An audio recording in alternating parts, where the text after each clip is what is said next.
And I think that it is difficult to identify parts of Congolese history without conflict, but I would say there are some, and it's difficult for me as a historian to think about periods of relative stability. And I think we have to use the word relative because obviously the Congo is such a massive place. It's the size of Western Europe, as many of your listeners will have already heard, doubtless.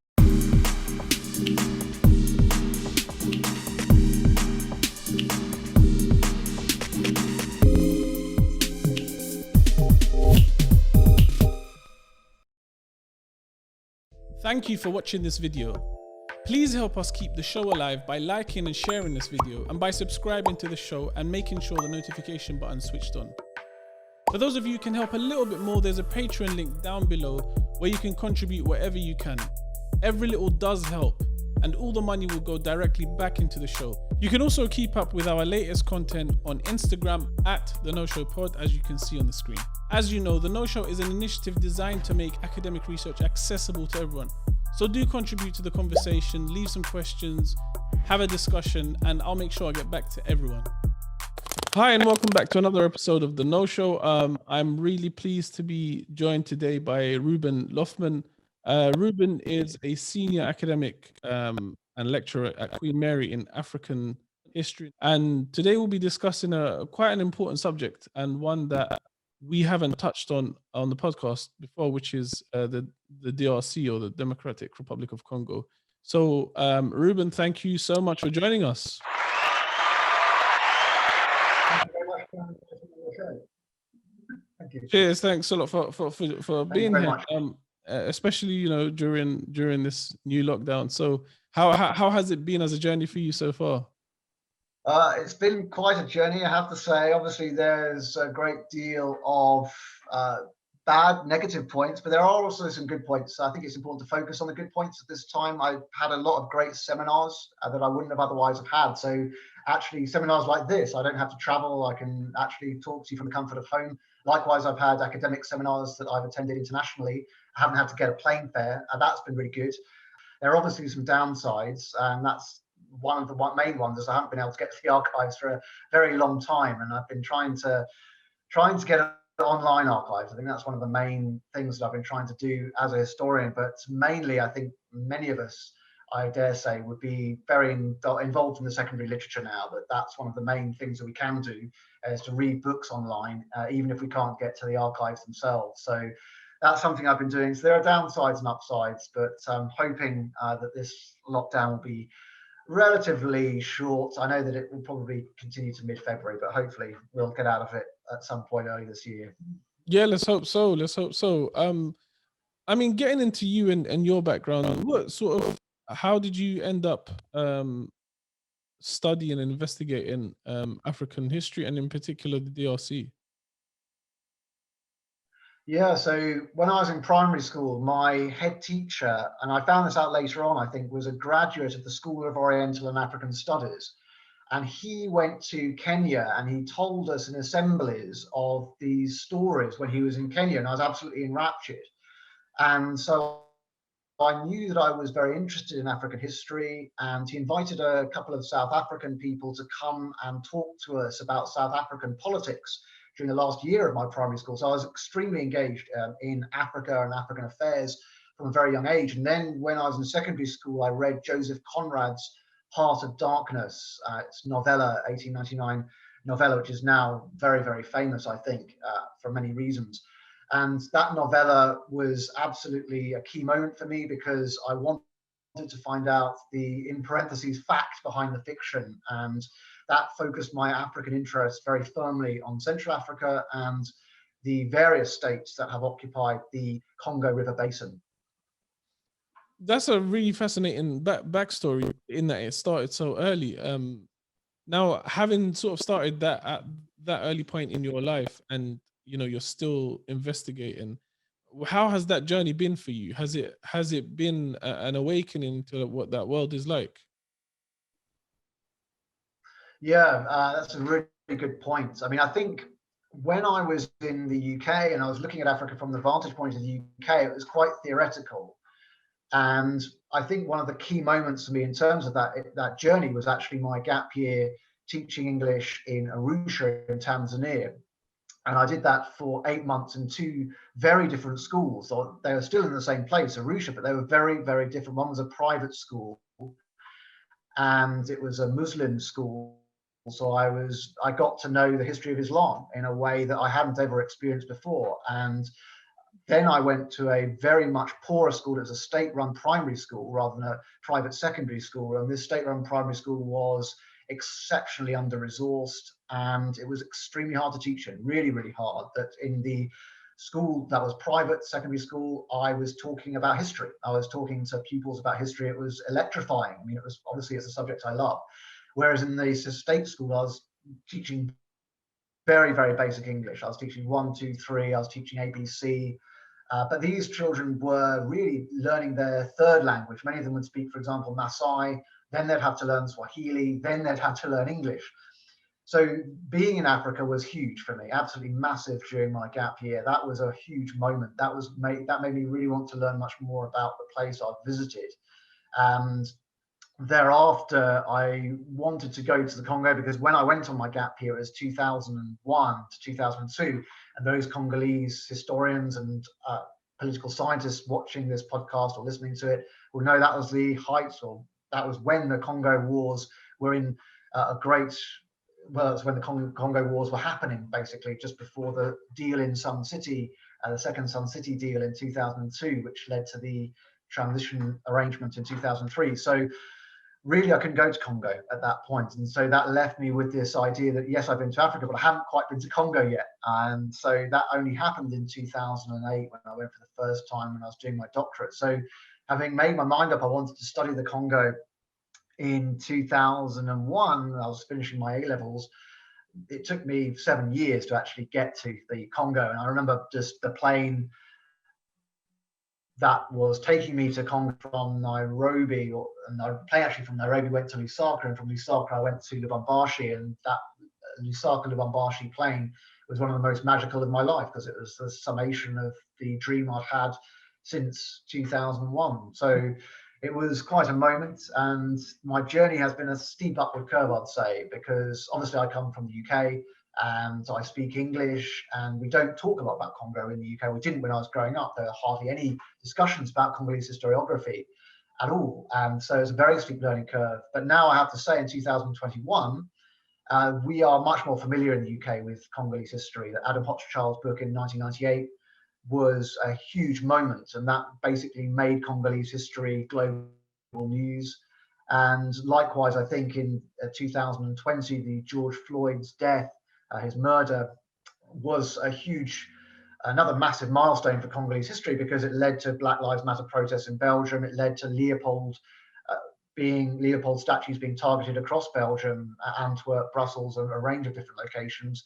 And it again shone a light on the Congo Free State. So really, I'm very glad to say that Congolese history has a higher profile now than it did when I was growing up. But when I was growing up, it was hardly talked about, hardly known about in a broad sense. So my learning curve is exceptionally steep, and it was tough. It was very, very tough, but it was worthwhile, and it continues to be a steep learning curve. I don't think one ever finishes it, but it is, I think it's much easier now that it is global news and there are far more specialists around to help, and there are far more books around of great quality that you can look at to get up to speed on Congo's history.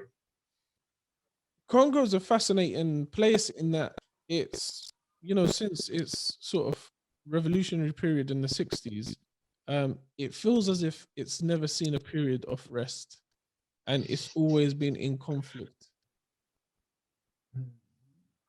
Yeah, I think it has had a huge amount of conflict. There's no question about that. And I think that it is difficult to identify parts of Congolese history without conflict. But I would say there are some, and it's difficult for me as a historian to think about the periods of relative stability. And I think we have to use the word relative because obviously the Congo is such a massive place. It's the size of Western Europe, as many of your listeners will have already heard, doubtless. But there was a period of relative stability after Mobutu took power in 1965, in the late 1960s and early 1970s. And really the end of the first Congo Republic in '65 heralded a period of relative stability in which economic growth happened. But the difficult part of that economic growth was that it was really based on the price of copper, copper being extremely important to the economy of the Democratic Republic of the Congo even today. And the main mining concessions really were heavily dependent on the global price of copper, as well as a number of other minerals, but copper was central. So when the price of copper crashed in the winter of '74, '75, that meant that the economic boom that had sustained much of Mobutu's ambition during the late 1960s collapsed.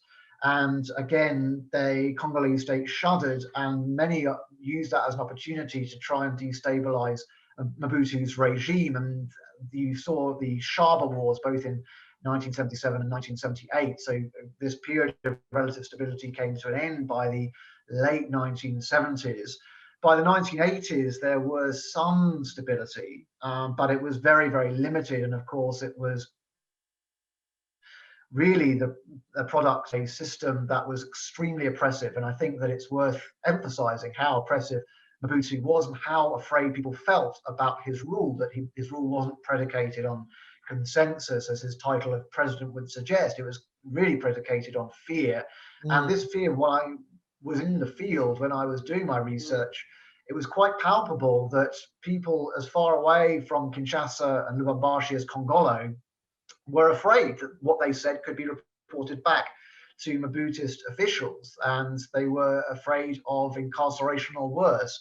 And so when we talk about stability in the 80s, we have to really caveat that relative stability with this fear. And I remember actually the current president of the Congo, Felix Tshisekedi, in SOAS, the School of Oriental African Studies, relatively recently, he went there and he was talking before he became president about Mobutu, among other topics. And he said there was a very, very great fear.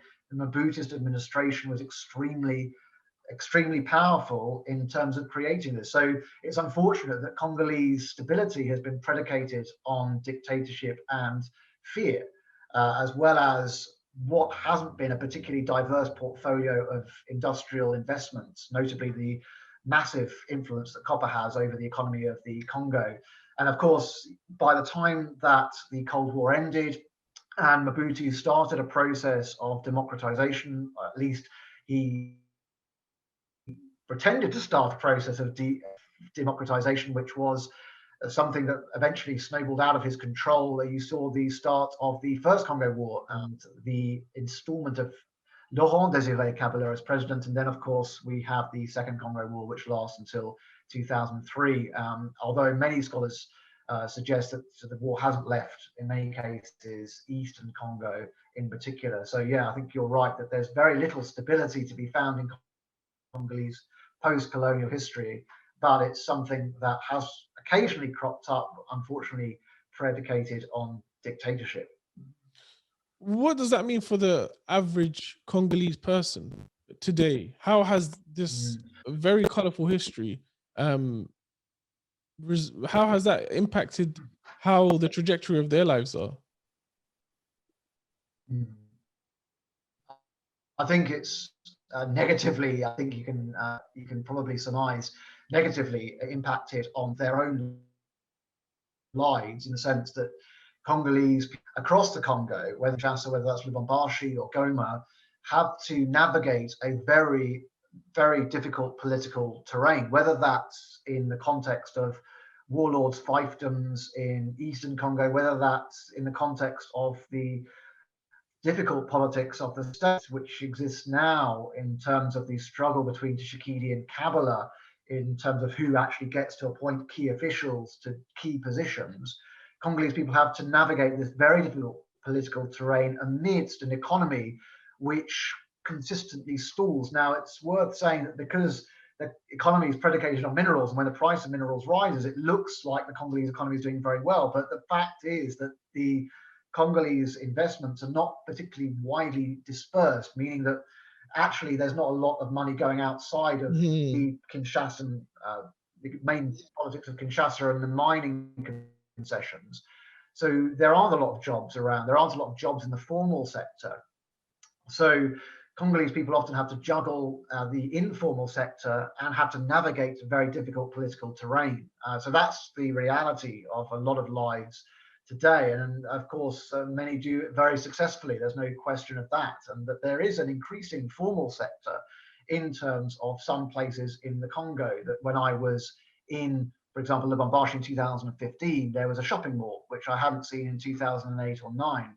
So there are there's a middle class up and coming, but it is still very difficult to find employment. It's still very difficult to navigate the politics of statehood. So that's what it means on a daily basis. In terms of a historiographical approach, it's something that I think gives rise to a tragic narrative that the Congolese people have been shortchanged by international intrigue, but also by a range of, I suppose, nefarious interests, not least in terms of Mobutu in some cases, but also in terms of other actors. What seems to become clear from your research and speaking to you now is that one of the interesting things about Congo is that it seems to have been synonymous with these really big names like Mobutu or in previously Lumumba. And obviously in one of your recent papers, which is really insightful, is that you say, well, actually this infatuation with Lumumba being this, this figure that changed everything and is the source of all the solutions for Congo is part of the problem. So talk to us about that a bit. Yeah, well, I think first of all, what I'm aware of, what I've increasingly become dissatisfied by, is the fact that Congolese history basically can be explained by three figures: Leopold II, Lumumba, and Mobutu. And once you know those three figures, you basically understand the history of the entire Democratic Republic of the Congo. And I think, no, you don't. I mean, the first point is that is an extremely telescoped history. That the end of Leopold II, he actually dies in 1909, but the Free State ends in 1908. And then you've got this huge amount of time, say from 1908-9 all the way to 1961. And Lumumba dies at the beginning of 1961, in January. So there's a huge amount of time that hardly anyone really knows about or talks about in detail. That it's Leopold II, Lumumba, and particularly the death of Lumumba at the hands of the Belgian administration and the Katangese administration. Then you go to Mobutu in 1965, and if you look at Raoul Peck's film, Lumumba, you have Mobutu sitting on his throne-like structure at the end, straight after Patrice Lumumba's death, and it's this huge conflation of time between those 5 years of the First Republic conflated into about a second. I just get dissatisfied by. And so the paper that you refer to is an attempt to try and nuance this history and to say, look, Congolese history is much more than these three very important figures. They're very important, but they're not actually the whole of Congolese history. And in fact, it doesn't lead you to a hugely nuanced and sophisticated understanding if you don't actually look at the middle order figures that I talked about. In terms of the silver bullet, there is still a Lumumbist party in the Congo. And the Lumumba has a very important political legacy. But the question is exactly what that is, because I think that one of the things I was very interested about in Congo is the fact that there's a huge rhetoric of Marxism, that many parties adopt a rhetoric of Marxism, but in fact, there's very little reality of it, that the Congolese state is extremely poor, and it's very, very difficult for the state to actually invest in particular infrastructure. So there is a difficulty, I think, in translating investment projects into reality. There's also a difficulty in understanding exactly what constitutes Lumumbism and how Lumumbism is going to challenge and, I suppose, resolve Congolese problems, because Lumumba did publish a book about his thesis, but it was published really it was written during the lifespan of the Belgian colonial residency. And so we published it in a way to try and get under the censor. And so it's quite sympathetic to a lot of the colonial regime. And a lot of your listeners might be quite shocked to hear that. If you look at Congo, My Country by Patrice Lumumba, it's not the work of the radical socialist we know him to have been in 1960 to 61. So that is quite shocking here. So you can't really build a political philosophy from that. you might be able to from his speeches in 1960-61, but even then, he's quite specific a lot of the time about the exact events that he's having to navigate as Prime Minister of the Congo. So it's quite hard to build a distinct Lumumba's philosophy, and what Lumumba's philosophy has been debated by a range of different figures across the ages, and that includes people like Simule, who has a very radical interpretation of what Lumumbaism was. People like Antoine Duzenga versus Jason Sendway, who, as I've suggested, took a very middle ground approach, that he was open to Lumumba's idea. He was open to, for example, a greater say over the state companies, but he wasn't up for uprooting capitalism. He wasn't up for uprooting even corporations headquartered in Europe and America. So actually, what Lumumbaism is a very rich tapestry of different political ideas, and that, of course, has implications for the present. What is exactly a Lumumba's program? Something that I think is contested. So who is Jason Sendway? What is his role in the history of Congo and Congolese politics? Yeah, I mean, Jason Sendway was a figure that I didn't really know about until I went to Lubumbashi. And if anyone who's been to Lubumbashi will know, there's a huge hospital called the Jason Sendway Hospital. And I looked this up and I was like, who is Jason Sendway? And why have they named a hospital after this guy? Like, I mean, knowing my studies from the UK perspective, I thought, Lumumba would be everywhere. I thought, it'd be Lumumba Hospital or Mobutu Hospital or something like that. So I didn't know about Jason Sendway. So that led me to try and understand who this figure was. And what I found was that he was somebody who led the Baluba, the Association of Katanga, the Balubakat party during decolonisation, from its inception in 1957, from Balubakat's creation then, to ultimately his death, or nearly his death, in 1964.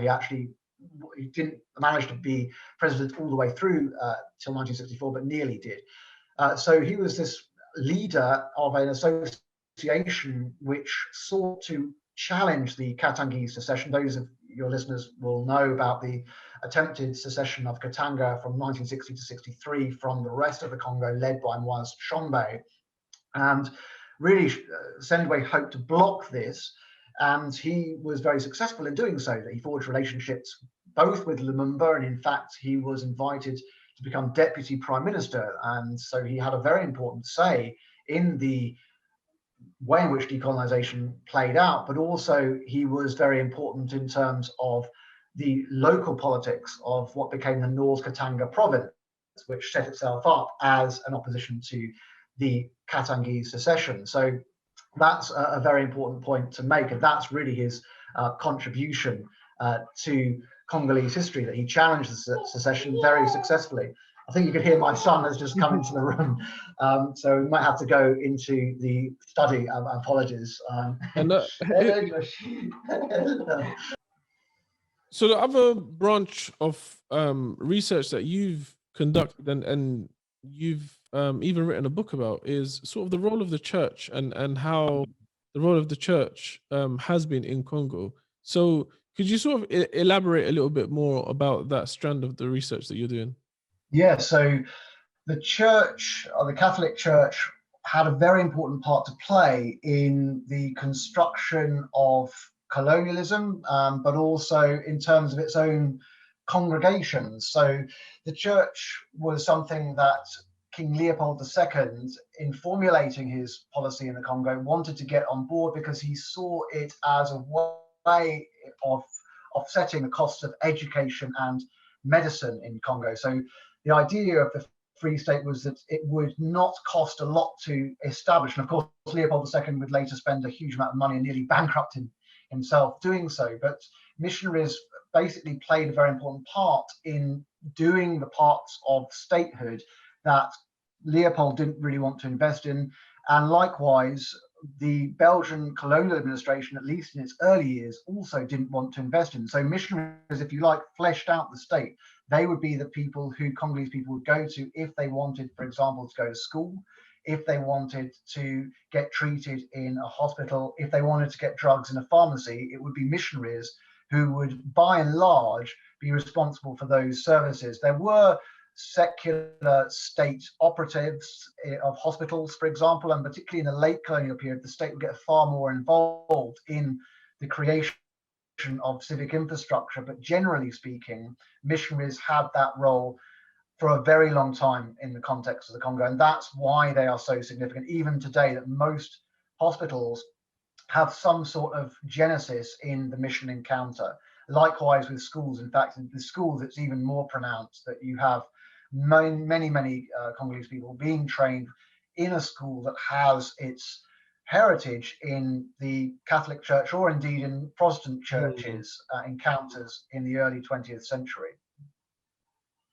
And obviously, there's also a link to between the church and sort of the perception of what capitalism is in Congo. So can you talk to us about that a bit? Yeah, absolutely. I mean, I think it's very difficult to conceive of capitalism taking the form it did in Congo, or indeed in many places, without the church. I think the point that I made in the book most auspiciously was that the church provided education to, I suppose, train not only blue collar workers, but also to some degree white collar workers. So many clerks of court get trained by the Catholic Church. Likewise, many people who worked within the Great Lakes Rail Company and industrial interests worked within the context of the church initially. And we talked about Jason Sendway earlier on, and Sendway was trained by Methodist missionaries, and that was his training in medicine, and hence why he has a hospital named after him, because he started his life, his professional life, as a medic. So missionaries trained Africans, and of course missionaries were Africans by the end of the colonial period, but missionaries trained Africans to work in particular parts of the capitalist system within the Congo. And so that's how one way in which they were very important. The second way was that often, though not always, they were very supportive of that system, that they didn't want people to speak up against colonial rule. Now that changed in the mid-1950s with the school wars, in which the state challenged the Catholic Church's monopoly on education. So that did change, and the church did start to be more open to hostility to the colonial administration. But throughout much of its time in the Congo, in the Belgian Congo, as well as the Free State, the church was very, very pro-colonialism. And that meant that, of course, colonial capitalism had some kind of rhetorical support. The third way was that the church sometimes colluded in the creation of chieftainship. So chieftainships were the delineation of different regions of the Congo that were headed by chiefs and ruled over by their courtiers, as well as the chief, of course. And the construction of those chieftainships was extremely historically contingent, but often it was based on ethnicity.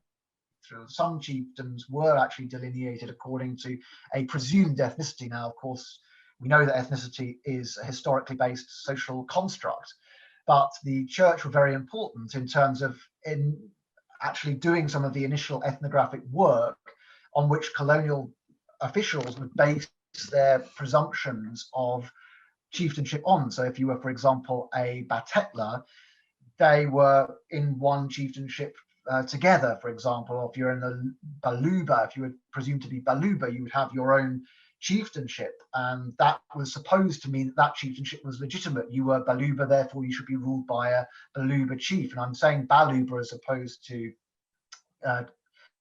Chiluba. So there's Katangese Luba and there's Kasayan Luba. The Katangese Luba speak Kiluba versus the Kasayan Luba who speak Chiluba. So I should make that distinction clear. But whatever the case is, the ethnicity was very, very important in the minds of colonial officialdom in dividing up people into chieftainships, and the church helped with that project to a great extent. They were some of the first ethnographers. And what that meant was that people could be taxed. That meant that people's mobility was constrained.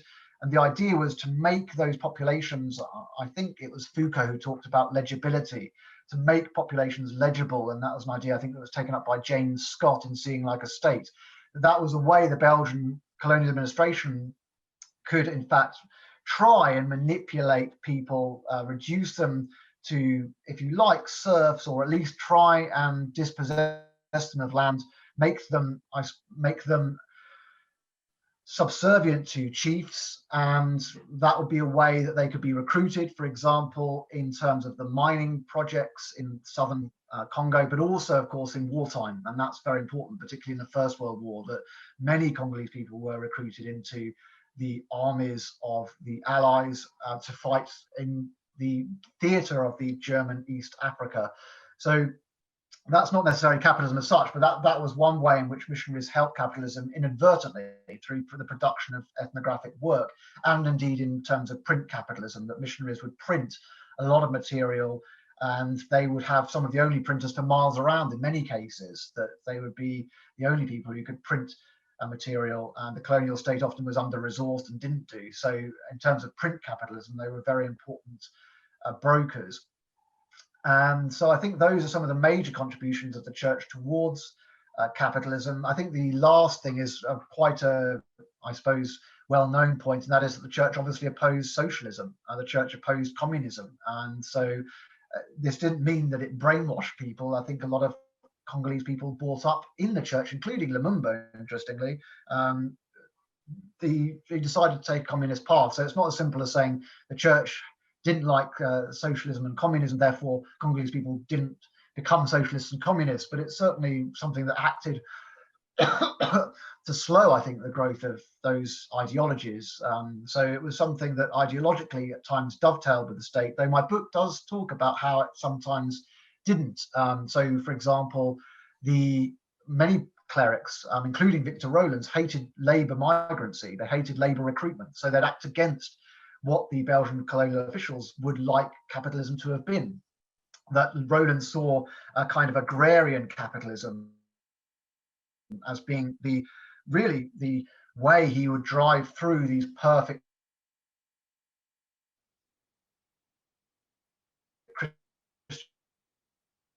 Christian communities. He wanted these perfect Christian. The colonial wanted much more mining. It didn't really care so much about business. It wanted immediate profits, as much profitability as possible. So there were clashes about exactly which form of capitalism would take hold in Congo. And missionaries such as Victor Rowlands clashed vociferously with colonial officials such as Gaston Heenan about how capitalism would actually manifest itself. So yeah, that's one point that I think it's important to make, that there were clashes of agenda. Knowing what you know about Congo and sort of the dynamics within Congo from different parties, whether it's the church or whether it's the colonial past, are you optimistic for Congo's future? What a question. I think, am I optimistic? I think it depends what I'm optimistic for. I think, to explain my answer, I think the horrors of particularly what's been termed the Second Congo War between 1998 and 2003, I mean, I think it's important to bear that in mind, that was a tremendously horrific situation. Likewise, if we look at the Red Rubber atrocities in the 1890s and early 1900s, those are two, I think, of the Congo's really darkest moments, even potentially eclipsing the bloodshed of the First Republic from 60 to 65. So relative to that, yes, I am optimistic. I think, a second Congo War type scenario, I think, is unlikely in the near future, not least because the logistics involved, the huge demands that war made on so many actors, whether they're international or national or local, were, I think, nearly unprecedented. And so I'm optimistic that scenario will be very, very easily avoided, or at least it will be avoided for the foreseeable future. I'm also relatively optimistic about the mining sector, that it looks like it's fairly robust. There are problems with it. There's no question there's tremendous problems with the mining sector. But actually, if you look at the profitability, it seemed fairly sustainable growth. That hasn't, as I say, been dispersed as it should have been. That hasn't actually helped the lives of a lot of Congolese people. But we're not talking about the dark days of 74 and 75 and that copper collapse I talked about earlier on this podcast. So, and again, I saw a middle class growing up when I was there in 2015. But there are very big challenges, no question. Again, this disbursement of mining wealth doesn't seem to be happening. And likewise, the political impasse between Tshisekedi and Kabila is really starting to get serious now. Who actually is in control of the Congo? Is Tshisekedi in office but not in power? Is Kabila actually in power? Who's in power? That question is becoming very serious, and it's a hot flashpoint now. And that's creating lots of tension. So it's a kind of cautious, very cautious optimism I'd have. And one of the things, coming back to your point about the church, one of the things about the church in a way was that it tried to broker a deal to get Kabila out earlier on in the election process. But that deal didn't actually amount to very much, didn't come to very much. And so the power of the church to influence politics is limited. That might be a good thing or not. Obviously, the church isn't elected. But often the church has been a vector of resistance against, for example, Mobutu, going back to his time, and also to some degree in terms of Kabila. So the church hasn't got as much power as I think it would like. It hasn't succeeded in brokering deals, but it's still nonetheless a very important actor locally. So it is fostering, I think, some good in terms of the medical facilities it's providing. And I'm optimistic that it will continue to do so. And not least because it has investors outside of the Congo, that it has networks outside of the Congo it can use if parishioners can't afford to keep their donations up. So I think that there is cautious optimism, but there are challenges ahead. And I think everything has to be said relatively. I don't think we can say something that there's, it's going to be a tiger economy, the like of South Korea. But I think we can say that the darkest days of Congolese history won't come up for, I think, the foreseeable future. I guess that's a sort of a positive note to end on. Where can people find you online? Yeah, so I've got a Twitter handle, so it's at Reuben Loffman, and that's the easiest place to find me online. And how do people access your book? So it's available from Palgrave Macmillan. So it's available from all good stockists, and I think it's still available on stockists like Amazon. So buy it wherever you can, I suppose, is my message. Reuben, I think your work is fantastic, and it definitely needs to be heard. And I'm really pleased you joined me. Thank you very much indeed for inviting me on. It's been a pleasure. Thank you very much. Thanks a lot. I appreciate your time. For those of you who can help a little bit more, there's a Patreon link down below where you can contribute whatever you can. Every little does help, and all the money will go directly back into the show. You can also keep up with our latest content on Instagram at The No Show Pod, as you can see on the screen. As you know, The No Show is an initiative designed to make academic research accessible to everyone. So do contribute to the conversation, leave some questions, have a discussion, and I'll make sure I get back to everyone.